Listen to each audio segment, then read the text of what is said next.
नमस्ते छात्रों। पिछली वीडियो में हमने लक्ष्मी इस पाठ का हिस्सा देखा था, आधा हिस्सा देखा था। अब हम पाठ के अगली हिस्से की ओर बढ़ेंगे। छात्रों, हमने देखा कि किस प्रकार करामत अली के लिए और करामत अली के परिवार वालों के लिए लक्ष्मी एक समस्या बन चुकी है, क्योंकि लक्ष्मी ने दूध देना बंद कर दिया। लक्ष्मी याद तो है ना कौन है? लक्ष्मी एक दुधारू गाय है और लक्ष्मी ने जैसे ही दूध देना बंद कर दिया तो परिवार वालों के लिए वो एक समस्या बन गई। छात्रों, जिस प्रकार पशु हमें जब तक कुछ न कुछ देने का काम करते हैं तब तक हम उनसे स्नेह रखते हैं, लेकिन जब वो हमें दूध देना बंद कर दे या काम करना बंद कर दे हमारे लिए, तो शायद हम उनसे प्रेम पूर्वक बर्ताव नहीं करते। लेकिन पशु हमसे सद्व्यवहार और स्नेह रखते हैं, इसलिए हमारा भी कर्तव्य है कि हमें भी पशुओं के साथ स्नेह रखना चाहिए और सद्व्यवहार हमें उनके साथ करना चाहिए। अब छात्रों, आगे का हिस्सा हम पढ़ेंगे, आपको ध्यानपूर्वक सुनना है। करामत अली ने हौका भरते हुए कहा। हौका मतलब दीर्घ निश्वास। इधर ध्यान दो, कठिन शब्द का फिर से मैं आपको बता रही हूँ, अर्थ मैंने फलक पर लिखे, आपको ध्यान देना है। हौका मतलब दीर्घ निश्वास। तो छात्रों, करामत अली ने हौका भरते हुए कहा, हाँ, परेशानी से छुटकारा पाया जा सकता है। बहुत आसान तरीका है, लक्ष्मी को बेच दिया जाए। वह नईम के पास से हटकर अपने काम में जुट गया। नईम ने सलाह दी थी कि यदि आप परेशान हो लक्ष्मी से तो क्यों इसे बेच नहीं देते। करामत अली को किसी भी हालत में लक्ष्मी को बेचना नहीं था, क्योंकि लक्ष्मी उसके मित्र ज्ञान सिंह की निशानी थी और इसलिए वह उसे बेचना नहीं चाहता था। और जितना स्नेह लक्ष्मी से ज्ञान सिंह किया करता था, उतना ही स्नेह करामत अली भी लक्ष्मी से किया करता था और इसलिए करामत अली को उसे बेचना नहीं था। फिर भी उसने हौका भरते हुए कहा कि परेशानी का हल ये है कि इसे बेच दिया जाए, और अपने अपने काम में जुट गया। करामत अली रात का गया, सवेरे कारखाने से घर लौटा। रात की ड्यूटी से घर लौटने पर ही वह लक्ष्मी को धूता था। घर में घुसते ही उसने रमजानी से पूछा, क्या लक्ष्मी ने लक्ष्मी को अभी तक चारा नहीं दिया? देखो, रात का गया करामत अली, सुबह घर लौटा। कारखाने में काम को जाया करता था, तो सुबह जाने के पश्चात फिर उसने लक्ष्मी को दुहने का कार्य, मतलब लक्ष्मी का दूध निकालने का काम करामत अली के पास था। तो उसने कहा कि अब तक सुबह होने के पश्चात तुमने लक्ष्मी को चारा नहीं दिया। रमजानी बोली, रहमान से तो कहा था, तुम दोनों ही की मर्जी होती तो गाय को अब तक चारा मिल चुका होता। अगर वह दूध नहीं दे रही तो क्या उसे भूखा रखोगे? कहते हुए करामत कटा हुआ पुआल, खली और दर्रा आदि ले जाकर लक्ष्मी के लिए सानी तैयार करने लगा। करामत अली को पता था कि रमजानी और रहमान इसे जल्दी चारा नहीं देते, क्योंकि इनके दिल में ही नहीं है कि इसे खाने को दिया जाए, क्योंकि ये इसे बोझ समझ रहे हैं, तो ये कैसे समय पर इसे खाने के लिए देंगे। और इसलिए करामत अली ने चाहा कि तुम दोनों चाहते तो यदि अब तक इस लक्ष्मी को खाना मिल चुका होता, लेकिन तुम दोनों की मर्जी नहीं है ना, इसलिए स्वयं उसने जाकर लक्ष्मी के लिए पुआल, पुआल का मतलब है धान के सूखे डंठल, जिससे धान निकलती है उसके सूखे डंठलों को पुआल कहा जाता है। और इसमें से जब धान के दाने निकल जाते हैं तो ये डंठल बच जाते हैं, तो उसके ये पशुओं के खाने योग्य हो जाते हैं। उसके बाद है खली। खली मतलब तिलहन, जो पदार्थ होते हैं कि जिससे तेल निकाला जाता है। जैसे आपको पता है मूंगफली हुई, तिल हुआ, ऐसे कई पदार्थ है कि जिससे तेल निकाला जाता है।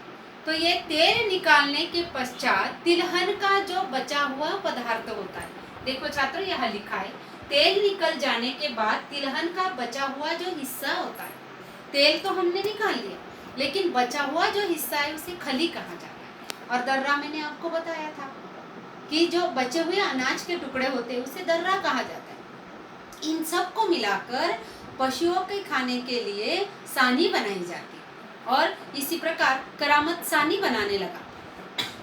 लक्ष्मी उतावली से तैयार हो रही सानी में मुंह मारने के लिए, मुंह मारना मतलब जल्दी से उसे खाना था, और इसलिए जल्दी जल्दी उसे ऐसा लग रहा था कि कब मुझे करामत अली सानी दे और मैं जल्दी से इसे खा लूं, क्योंकि बेचारी भूखी थी।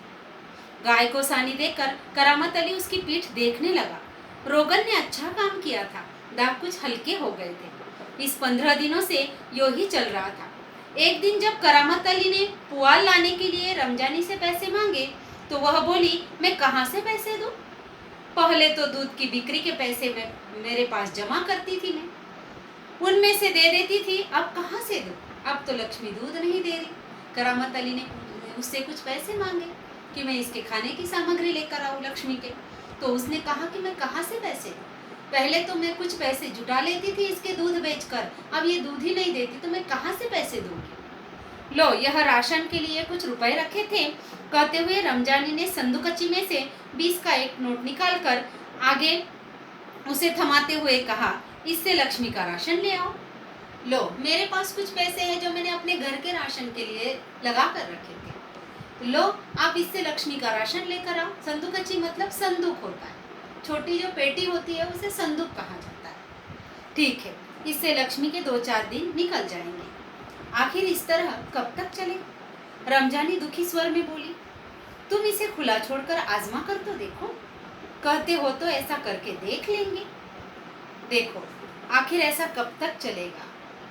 देखो, जो 20 रुपए दिए, कितने रुपए दिए रमजानी ने निकाल कर? 20 रुपए, और इसमें इसके कितने 2-3 दिन तो निकल जाएंगे। लेकिन रमजानी करामत अली से कहती है कि आजमा कर देखो, एक बार लक्ष्मी को खुला तो छोड़ दो। खुला छोड़ने के पश्चात ये जाएगी, यहाँ वहाँ चारा खा लेगी, थोड़ा घास फूस खा लेगी, तो शायद हमारे इसके जो भी पैसे हैं चारे के वो कम हो जाएगी, इसका खर्चा हम पर नहीं आएगा। आजमा कर देखते हैं। तो इसलिए करामत अली ने मान लिया और उसने कहा कि ठीक है, देखते हैं। दूसरे दिन रहमान सवेरे 8-9 बजे के करीब लक्ष्मी को इलाके से बाहर, जहाँ नाला बहता है, जहाँ झाड़ जखाड़ और कहीं दूब के कारण जमीन हरी नजर आती है, छोड़ आया ताकि वह घास इत्यादि खाकर अपना कुछ पेट भर ले। दूसरे दिन जैसे ही करामत अली ने मंजूरी दे दी कि खुला छोड़ देते, वैसे ही रहमान सुबह उठा। सवेरे उठते ही 8-9 बजे के करीब उसने उसे इलाके से बाहर छोड़ कर आया, जहाँ पर झाड़ झकाड़ मतलब जहाँ कांटे के जो वृक्ष होते उसे झाड़ झकाड़ कहा जाता है, तो वहाँ पर, और जहाँ धूप के कारण, धूप मतलब घास होता है, धूप का मतलब हरी हरी घास होता है, और जहाँ घास से जमीन हरी नजर आती है, जहाँ नाला है ताकि उसे प्यास लगे तो वो पानी भी पी सके, ऐसे स्थान पर उसने उसे छोड़कर आया। देखो, लेकिन माँ बेटे को यह देखकर आश्चर्य हुआ कि लक्ष्मी 1-1.5 घंटे बाद ही घर के सामने खड़ी थी। उसके गले में रस्सी थी। एक व्यक्ति उसी रस्सी को हाथ में थामे कह रहा था, ये गाय क्या आप लोगों की है? देखो, कुछ देर तो छोड़कर आ गया, लेकिन 1-1.5 घंटे के बाद रहमान और रमजानी क्या देखते कि एक व्यक्ति उनकी गाय को वापस लेकर आ गया। उसके हाथ में इस गाय की रस्सी है और कह रहा है कि यह गाय आपकी है। रमजानी ने कहा, हाँ, यह हमारी गाय का। देखो, हाँ, रमजानी ने जैसे ही कहा, उस व्यक्ति ने कहा कि यह तो हमारे गाय का सब चारा खा गई, इसे आप लोग बांध कर रखें, नहीं तो काजी हाउस में पहुंचा देंगे। काजी हाउस सरकारी मवेशी खाना। देखो कि जो गाय भैंस लावारिस होते, जिन गाय भैंसों को लावारिस तरह छोड़ दिया जाता है, इस प्रकार, और ये लावारिस जो पशु होते, ये किसी के भी खेत में घुसकर उनकी फसल का नुकसान कर देते, और इसलिए यहाँ पर शिकायतकर्ता इन्हें मवेशी खाने में डाल देते। शिकायतकर्ता की शिकायत सुनने के पश्चात इसे मवेशी खाना के जो लोग, काजी हाउस के जो कर्मचारी है, वो उसे काजी हाउस में उस लावारिस जानवर को ले आते, और यदि उस लावारिस जानवर को, यदि उनका मालिक आ भी जाए तो उससे कुछ जुर्माना हासिल कर उसे उनके हासिल किया जाता है या उनके पास दिया जाता है। तो देखो छात्रों, किस प्रकार काजी हाउस में ना ही पशुओं को खाने का कोई खाने के लिए कुछ चीज़ें दी जाती है, ना ही उनकी देखभाल अच्छी तरह से की जाती है, और यदि उनका मालिक नहीं आता है उन्हें लेने के लिए, तो उनका नीलाम करवा दिया जाता है। इस प्रकार तो उस व्यक्ति ने कहा, यदि तुम इस गाय को बांध कर नहीं रखोगे ना तो मैं इसे काजी हाउस में पहुंचा दूंगा। रमजानी चुप खड़ी आगंतुक की बातें सुनते रही। रमजानी चुप खड़ी, आगंतुक का मतलब होता है कि अचानक आने वाला व्यक्ति। देखो, आगंतुक का मतलब भी मैंने आपसे कहा। दोपहर बाद जब करामत अली ड्यूटी से लौटा और नहा धोकर कुछ नाश्ते के लिए बैठा तो रमजानी उससे बोली, मेरी मानो तो इसे बेच दो। देखो, जब ऐसी बात हो गई, व्यक्ति ने डांट कर चला गया। दोपहर बाद करामत अली ड्यूटी से आया और बैठा ही तो रमजानी बोली कि मेरी बात मानो, इसे बेच दो। फिर बेचने की बात करती हो, कौन खरीदेगा इस बुढ़िया को? रहमान कुछ कह तो रहा था, उसे कुछ लोग खरीद लेंगे। उसने किसी से कहा भी है, शाम को वह तुमसे मिलने भी आएगा। रहमान ने देखा है, इसे कोई ना कोई खरीद लेगा, तो इसलिए तुम देख तो लो, मिल तो लो उस व्यक्ति से। करामत अली सुनकर खामोश रह गया। उसे लग रहा था सब कुछ उसकी इच्छा के विरुद्ध जा रहा है, शायद जिस पर उसका कोई वश नहीं था। करामत अली यह अनुभव करते हुए कि लक्ष्मी की चिंता अब किसी को नहीं है, खामोश रहा। उठा और घर में जो सूखा चारा पड़ा था उसके सामने डाल दिया। करामत अली भी खामोश रह गया। करामत अली भी हार चुका था कि अब मैं लक्ष्मी की समस्या को किस प्रकार हल करूं, और इसलिए वह भी बेचारा चिंता में था लक्ष्मी के, और किस प्रकार लक्ष्मी की समस्या को हल किया जाए यह वो सोच रहा था। और इसलिए घर में जो सूखा चारा पड़ा हुआ था वह उसने लक्ष्मी के सामने डाल दिया। लक्ष्मी ने चारे को सूंघा, फिर उसकी तरफ निराशापूर्ण आंखों से देखने लगी, जैसे कहना चाहती हो, मालिक यह क्या, आज क्या मेरे फाकने को यह सूखा चारा ही है, दर्रा खाली कुछ नहीं है क्या? लक्ष्मी भी मानो निराश हो चुकी थी। लक्ष्मी ने निराशापूर्ण चेहरे से उसकी ओर देखा, मानो ऐसा कहना चाह रही थी कि मेरे खाने के लिए सूखा चारा है। करामत अली उसके पास से उठकर मुंह हाथ धोने के लिए गली के नुक्कड़ पर नल की ओर चला गया। 7-8 बजे के करीब रहमान एक व्यक्ति को अपने साथ लाया। करामत अली उसे पहचानता था। इसके पहले कि उसने कुछ औपचारिक बातें हो, करामत अली ने पूछा, क्या तुम गाय खरीदने आए हो? उसने जवाब में कहा, हाँ। बूढ़ी गाय है, दूध नहीं देती, तो क्या हुआ? तुम इसे लेकर क्या करोगे? मैं कहीं और बेच दूंगा। यह तुम्हारा पुराना धंधा है, मैं जानता हूँ, मुझे तुम्हें गाय नहीं बेचनी है। करामत मियाँ ने उसे कोरा जवाब दे दिया। देखो, ये करामत अली गाय को बेचना नहीं चाहता था। वो जानता था कि रहमान जो व्यक्ति लाएगा वो और कोई नहीं होगा बल्कि कसाई होगा। आपको पता है छात्रों, कसाई लोग इन गायों को खरीदते हैं जो दूध नहीं देती, जो हमारे काम की नहीं होती। ऐसे पशुओं को खरीदकर ये कसाई काट डालते हैं। और इसलिए ये जो व्यक्ति आया था ना, ये दूसरा कोई नहीं था बल्कि यह कसाई था। और इसलिए करामत अली ने इसे देख लिया और कहा कि तुम गाय लेना चाहते हो लेकिन ये दूध नहीं देती है, तुम्हारे क्या काम की? मैं तुम्हें जानता हूँ, मैं तुम्हें गाय नहीं बेचना चाहता। रमजानी करामत के चेहरे के भाव भापती हुई बोली, क्या यह भी कोई तरीका है? आने वाले को खड़े खड़े दुत्कार कर भगा दो। दुत्कारना मतलब अपमानित करना। दुत्कारना मतलब होता है अपमानित करना। तो देखो किस प्रकार करामत अली ने जो गाय खरीदने आया था उसे दुत्कार दिया, क्योंकि करामत अली जानता था कि यह व्यक्ति कौन है। इसलिए करामत अली ने साफ इनकार कर दिया, मुझे गाय नहीं बेचना है। लेकिन रमजानी कहती है कि आने वाले व्यक्ति से इस प्रकार बात की जाती है? कोई तरीका है अपने आने वाले को खड़े खड़े दुत्कारना? तुम जानती हो वह कौन है? करामत अली ने कटु स्वर में कहा, वह लक्ष्मी को ले जाकर वहां बेच आएगा जहां लक्ष्मी टुकड़े टुकड़े होकर बिक जाएगी। मेरे दोस्त ज्ञान सिंह को इसका पता चल गया तो वह मेरे बारे में क्या सोचेगा। देखो छात्रों, एक और करामत अली लक्ष्मी से इतना स्नेह करता था, सद्व्यवहार करता था, और एक और अपनी मित्रता का भी पालन वह करता था। अपने मित्र को दिए हुए वचन का पालन भी वह करता था। तो देखो किस तरह बटा हुआ था यह करामत अली। एक और लक्ष्मी का ध्यान था उसे, एक और अपने मित्र का ध्यान उसे था। इसलिए वो चाहता था कि मैं किस प्रकार बेचूं इस लक्ष्मी को। जब मेरे मित्र को पता चलेगा तो क्या सोचेगा मेरे बारे में। उस दिन करामत अली बिना कुछ खाए पिए ही रात को बिना बिस्तर की चारपाई पर पड़ा रहा। नींद उसकी आंखों से कोसों दूर थी, उसे नींद भी नहीं आ रही थी, क्योंकि उसके सामने लक्ष्मी की समस्या थी। न लक्ष्मी को बेचना चाहता था, न लक्ष्मी को काजी हाउस में देना चाहता था, न लक्ष्मी को खुले छोड़ना चाहता था। तो लक्ष्मी को करेगा क्या? यह समस्या उसके सामने, यह चिंता उसे घेरे थी और चारपाई पर पड़ा रहा, सोच रहा था। रात काफी निकल चुकी थी, सवेरे देर तक वह लेटा ही रह गया।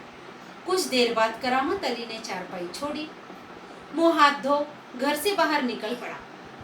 लक्ष्मी के गले से बंधी हुई रस्सी खूंटे से खोली और उसे गली से बाहर ले जाने लगा। रमजानी जो दरवाजे पर खड़ी यह सब देख रही थी, बोली इसे कहाँ ले चले। तो देखो रात निकल चुकी, सवेरे देर तक वह लेटा रहा। बेचारा रात भर सोया नहीं लक्ष्मी की चिंता में, क्योंकि उसे उसकी चिंता घेरे खड़ी थी। सुबह उठते ही चारपाई छोड़ी, मुंह हाथ धोकर जैसे ही घर से बाहर निकल पड़ा, लक्ष्मी की गले की रस्सी खूंटे से छोड़कर अपने हाथों में लेकर लक्ष्मी को ले जाने लगा। रमजानी ने पूछने के बाद कहा कि देखो करामत अली ने कहा कि जहाँ इसकी किस्मत में लिखा है वहाँ मैं इस लक्ष्मी को छोड़ कर आऊँगा। उसने कहा कि जहाँ इसकी किस्मत इसे ले जाएगी ना, वहाँ मैं इसे छोड़ कर आऊँगा। अब लक्ष्मी की समस्या का हल निकालना इसके पास नहीं था, और शायद अब कुछ न कुछ इसने हल निकाल चुका था, और इसलिए वह इसे ले जा रहा था। वह लक्ष्मी को सड़क पर ले आया। लक्ष्मी बिना किसी रुकावट या हुज्जत के उसके पीछे पीछे चली जा रही थी। देखो कोई रुकावट नहीं, ना ही कोई हुज्जत, कोई तकलीफ न देना। हुज्जत मतलब कोई तकलीफ न देना, कोई परेशान न करना। बिना किसी परेशानी के लक्ष्मी उसके पीछे पीछे चली जा रही थी। वह उसकी रस्सी पकड़े सड़क पर आगे की ओर चलता चला गया। चलते चलते कुछ क्षण रुककर वह बोला, लक्ष्मी चल, गौशाला यहाँ से 2 किलोमीटर दूर है, तुझे गौशाला में भर्ती करा दूंगा। वहाँ इत्मीनान से रहना, वहाँ तू हमारे घर की तुलना में मजे से रहेगी।